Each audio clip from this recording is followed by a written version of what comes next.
Good സിനിമകൾ ഇഷ്ടപ്പെടുന്ന ഒരാളാണെങ്കിൽ ഒരിക്കലും മിസ് ചെയ്യാതെ കാണേണ്ട ഒരു പടമാണ് മെയ്യഴകൻ. കാർത്തിയും അരവിന്ദ് സ്വാമിയും മുഖ്യ കഥാപാത്രങ്ങളാക്കി പ്രേംകുമാർ സംവിധാനം ചെയ്ത ഇമോഷണൽ ഫീൽ ഗുഡ് മൂവി.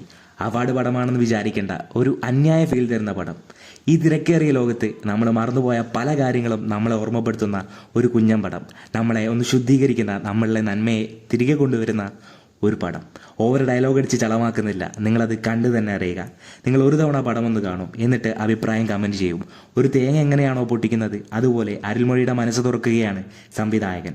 ആദ്യം ഒരു കൊട്ടുകൊട്ടു, മെല്ലനെ ക്രാക്ക് വന്നു, വീണ്ടും ഒരു പ്രത്യേക നിമിഷത്തിൽ അത് ക്രാക്ക് ചെയ്ത് അരുൾമൊഴിയുടെ മനസ്സ് പ്രേക്ഷകന് മുന്നിൽ തുറക്കപ്പെടുന്നു.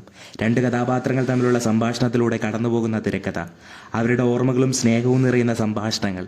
സ്നേഹം കമിതാക്കൾ തമ്മിൽ മാത്രമുള്ളതല്ല, രണ്ട് സഹോദരങ്ങൾ തമ്മിലും ഒരു സൈക്കിളിനോടും അങ്ങനെ നമ്മുടെ മനസ്സുകളെ തമ്മിൽ അടുപ്പിക്കുന്ന എന്തിനോടും നമുക്കത് തോന്നാം.